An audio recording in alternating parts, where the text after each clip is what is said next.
नमस्कार, मैं यशपाल हंस करनाल से लिए हुए ज्योतिष पर चर्चा। ज्योतिष एक गणित का और विज्ञान का समावेश है जिसमें क्या गलती होनी है, हो ही नहीं सकती। समझने वाला ठीक होना चाहिए, बताने वाला ठीक होना चाहिए, उसकी विद्या पूर्ण होनी चाहिए। मेरे प्यारे बंधुओं, राहु और केतु दो ग्रह माने जाते हैं, लेकिन अंतरिक्ष में इनका कोई अस्तित्व नहीं है। ये कुछ ग्रहों की छाया मात्र माने जाते हैं, ये उनकी छाया है, लेकिन इनका प्रभाव बड़ा जबरदस्त है। कोई भी व्यक्ति जब राहु की दशा में आता है तो हमारे को संशय होता है कि कहीं ये दुखी ना हो, क्योंकि राहु किसी को सुख नहीं देता। शनि सुख देता है, चाहे देर से दे चाहे पहले दे, लेकिन राहु नहीं देता। राहु व्यक्ति को ख्यालों की दुनिया में रखता है, ये कर लेंगे, वो कर लेंगे, ऐसा कर लेंगे, होता कुछ भी नहीं। मेरे प्यारे बंधुओं, केतु के बारे में आज मैं आपको बताने के लिए विशेष रूप से आया हूं। केतु एक ऐसा ग्रह है जो जिस ग्रह के साथ बैठता है उसकी शक्ति को बढ़ा देता है। अगर वो उच्च राशि में बैठा हो, समझिए कि केतु और चंद्रमा बैठे हैं इकट्ठे, और चंद्रमा उच्च राशि का है, वृष में चला गया केतु, तो समझ लीजिए कि 8 गुना ताकत चंद्रमा के उच्च की बढ़ गई। 8 गुना, इतना शुद्ध कर देगा उसको। लेकिन अगर कहीं ये नीच के किसी ग्रह के साथ बैठ जाए तो उसकी नीचता को बढ़ा देता है। अगर किसी विरोधी ग्रह के साथ बैठ जाए तो उसके विरोध को बढ़ा देगा।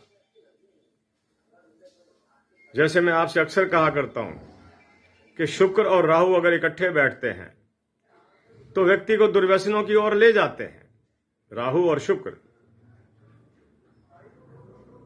वाणी स्थान पर अगर कोई ऐसा ग्रह बैठता है, जैसे केतु बैठ जाए वाणी स्थान पर और साथ में और कोई ग्रह ना हो, ऐसा व्यक्ति या तो कम बोलेगा, अगर बोलेगा तो जरूरी नहीं कि उसकी सारी बात सच हो। केतु अगर 12वें स्थान पर बैठ जाए, ये बात मेरी ध्यान रखना आप, केतु अगर 12वें स्थान पर बैठ जाए तो व्यक्ति को एक बार विदेश जरूर भेजेगा। वो हवाई जहाज की यात्रा, समुद्र पार की यात्रा करेगा। केतु अगर चंद्रमा के साथ बैठे और साथ में शनि बैठ जाए, ये कोई उत्तम योग नहीं है। कहां शनि, कहां केतु, कहां चंद्रमा, कहां मन, कहां कर्मों का प्रभाव और कहां रक्त का मालिक, कोई मेल नहीं। लेकिन अगर कहीं ये तीसरे स्थान पर बैठ जाए तो वो व्यक्ति कर्मशील होगा, कर्मकांडी होगा, कर्म जरूर करेगा और उसको सफलता भी मिलती है। बाकी अन्य घरों के अंदर मैंने अपने जीवन के 40 साल के ज्योतिष के जीवन में ये पाया कि ये योग कोई इतना मूल्यवान नहीं है। मैं प्रयास कर रहा हूं कि अगली बार मैं आपसे काल सर्वयोग के बारे में भी चर्चा करूं कि ये कितना महत्वपूर्ण है और कितना महत्वपूर्ण नहीं है। क्या हम इसको इतना महत्व देते हैं? क्या ये इतने महत्व के योग है? आज इतने लंबे ज्योतिष के जीवन के अंदर जो मैंने पाया, मेरी कोशिश होती है कि जब मैं उनको अपने पुस्तकों में लिखता चला जाऊं या यूट्यूब के माध्यम से आपसे बात करता चला जाऊं। जो लोग समझना पढ़ना चाहते हैं उनके लिए तो लाभकारी होगा ही होगा। मैं आपको एक बात बताना चाहता हूं, पुरातन कुंडलियां हमारे पास आती रहती हैं, कुछ किताबों में है, कुछ हम निकाल लेते हैं गूगल से, और कुछ हमें वैसे मिल जाती हैं, बाई हैंड मिल जाती हैं। जैसा कि मैं आपको बता रहा था, ये याद रखना कि केतु जिस ग्रह के साथ बैठेगा, समझिए कि केतु और शनि इकट्ठा बैठ गए। महाराज शनि उच्च के हैं तो उनकी उच्चता को ये कई गुना बढ़ा देगा, और अगर वो नीच के हैं, मेष राशि में चले गए, केतु साथ में बैठ गया, तो उनकी नीचता को कई गुना बढ़ा देगा। हम कुंडली के अंदर लगन को देखते रहते हैं, केंद्रों को देखते रहते हैं, लेकिन हम दूसरा घर नहीं देखते, 12वां घर नहीं देखते, छठा नहीं देखते, 8वां नहीं देखते।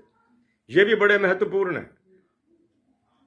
इनके जो अपने प्रभाव हैं, मैंने बड़े दूरगामी देखे हैं। जीवन के अंतिम क्षणों में 8वां घर पूरी तरह एक्टिवेट हो चुका होता है जब हम बूढ़े हो जाते हैं, क्योंकि 8वां घर उन बीमारियों से रिलेट करता है जो हमें दूसरी दुनिया में ले जाती हैं।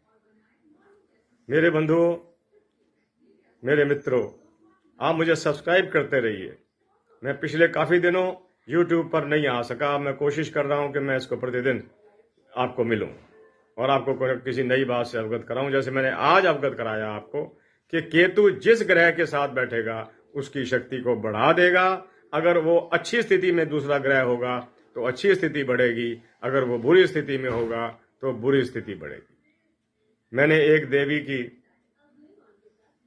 बहुत पुरानी बात है, कुंडली देखी। उसके 7वें भाव के अंदर उच्च का चंद्रमा और साथ में केतु बैठा हुआ था। ये उस जमाने की बात है जब मैं अपने गुरुजी के पास उनके आश्रम में था। गुरुजी आगे थे बैठे हुए। उन्होंने कहा कि बेटा, तेरे को पति बहुत अच्छा मिलेगा, बड़ा विद्वान होगा। उसने कहा कि महाराज, मेरा तो विवाह हो चुका है और मेरा पति वास्तव में बहुत विद्वान है। वो इस वक्त कहीं स्कूल में प्रिंसिपल है और अब वो तैयारी कर रहा है किसी और बहुत बड़े एग्जाम की, IAS IPS वगैरह का होगा कोई, एंड ही वाज सिलेक्टेड। मैं कहा देखो चंद्रमा कैसे, केतु कैसे अपना काम कर रहा है चंद्रमा के साथ, and he was very intelligent. मैं एक बार उसको मिला था।